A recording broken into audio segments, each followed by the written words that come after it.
Hey, I'm Kendall. And I'm Joe. And we met on a little show called Bachelor in Paradise. And right now I have a podcast called Down to Date. And I'm working on a food show called Go with Joe. And this is Pistachio. This is our dog. Yeah, he's the real star of the situation. We want to live a more sustainable life. Really overwhelming to know exactly what to do and the tiny changes you can make in your day-to-day life to be more sustainable, so I am highly curious. The biggest place we waste would definitely be the bathroom. We have a lot of bottles of toiletries, just random face creams, all that, and I think it's more so the packaging of that. You must not use like all of these every day. I don't use all of them every day. Okay. I feel like I'm the just in case kind of person, where I used it once, I'm like, oh well, just in case I have it. Right. Or I forget that I have something like nail polish remover, and I'll get another one because I forgot that I had one. I'll get things when I forget them when I travel, so then I'll bring it back. So it's just, it has accumulated to like shelves of things. Right. Okay. So one way I lessened my bathroom waste is I just like really simplified. Yeah. You know, I have like one all-purpose like lotion, a sunblock, very little things, and it's just made it easier because then there's less to remember and easier to travel. So let's just look at some products. You have flushable wipes. Yes, the Cottonelle wipes. Okay. Kind of not really any such thing as flushable wipes. Really?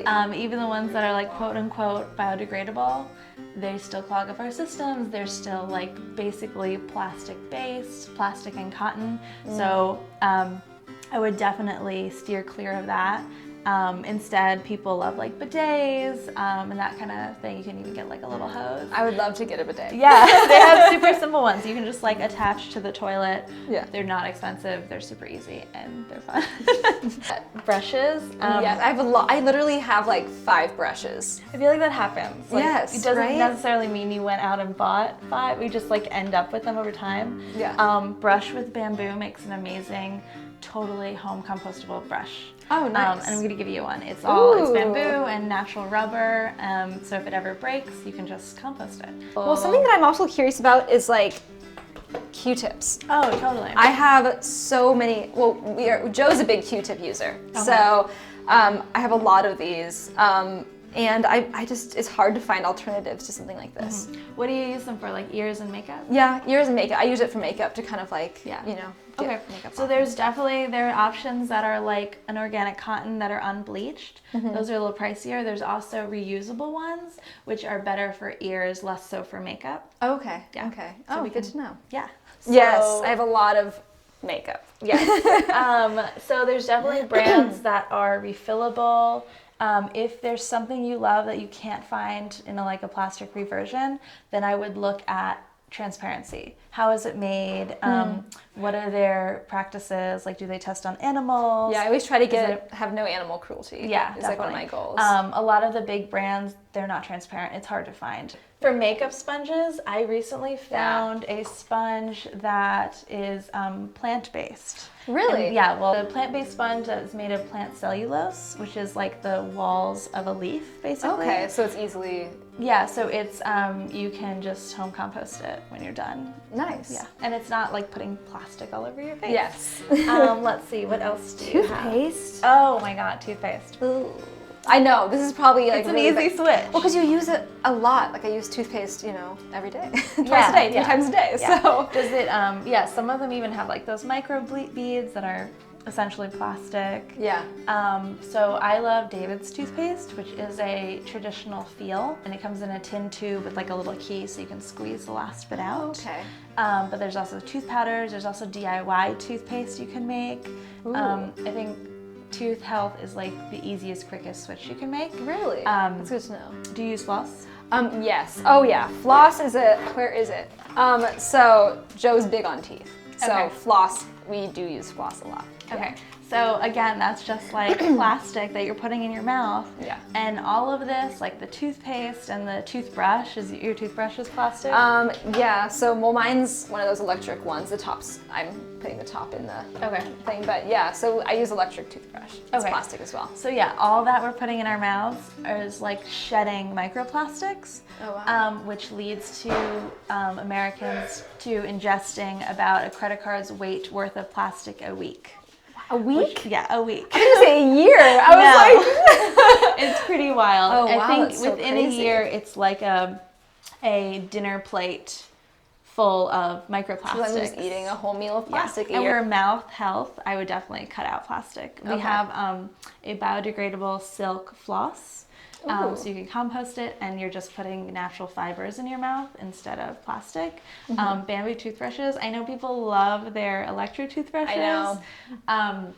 But I would just have a bamboo toothbrush at home if you really can't give up the electric to see, like, I don't know, trade on and off. I'll wait till it dies. Wait till it dies, Bamboo. or bring the bamboo when traveling, or something like that, so you can sort of start to swap that one. What do you use for sunblock? Sunblock, I use Cetaphil. Normally. Yeah, so it is plastic again. It is plastic. I mean, I have a whole thing of sunblock. It says fragrance free, which is good because a lot of times companies, skincare products can just say fragrance, and that can be, I mean, anything. It can be formaldehyde, it can be like horrible stuff. Sunscreen is an easy thing to switch. Mascara. That's hard. It's a tricky one. Mascara is difficult because I have like so many mascaras, and I feel like they run out and dry out all the time. And that's like something, and I like those fabulous lashes. I know, I don't wear a lot of makeup, but mascara is one thing I cannot live without. So there is a brand called Dirty Hippie, I believe, and they make a bunch of things like bronzers and eyeshadows and mascara that is, it's a little bit different, you have to get used to it. It's more like a glass container and then the little brush you roll into it. Okay.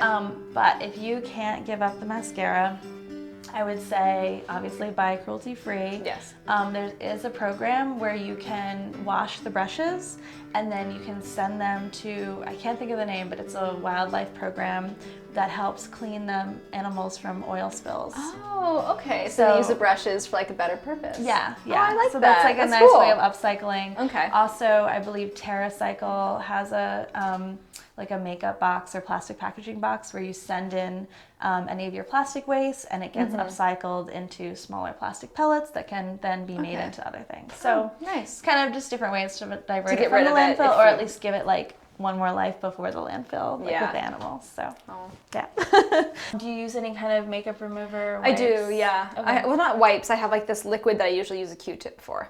Oh, okay. Yeah. So I love, you can use olive oil, coconut oil. Yeah, there's tons of just natural things that you probably have in your kitchen that So work crazy, I just didn't as even know well. I would say when you're looking for products, if they say no parabens, no sulfates, that's like, then I would go towards that one. Because I've heard of no sulfates. Yeah, and because they're just terrible for skin, they cause a lot of irritation, rashes, different things, and so that's an easy one. If you don't, it's really hard to look at the ingredients list and remember things, and even understand it. So I would say those are two: no parabens, no sulfates, and no animal testing. And those are like, that'll narrow you down a lot. Okay.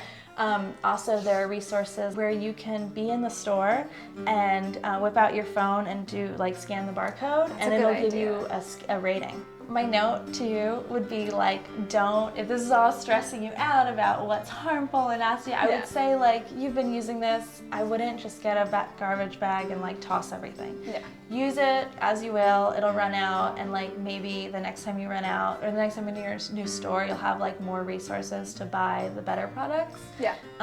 And to, you probably wouldn't buy now a third nail polish remover. No, I don't need any more nail polish removers. It's a process. It's kind of more wasteful to not use your products. Another thing is, if you do want to do a big switch, you could do something like Offer Up, where you could, or a buy nothing group, where you could just be like, hey, I have this lot of bathroom products, if anyone like come get it. Yeah. And you can, you probably wouldn't sell it, but someone might need that. And then it gives you a fresher start in the bathroom. Also, you're in LA, so you probably have a lot of bulk stores nearby. Yes. You can refill shampoo and conditioner and soaps and salts. Oh, you mean bulk stores and places you can just refill? For body, now? body, bath, home, laundry okay. detergent. Yeah. Because usually places that do that are also a little more environmentally friendly. Yeah, don't have because they're more chemicals. aware of everything. Yeah.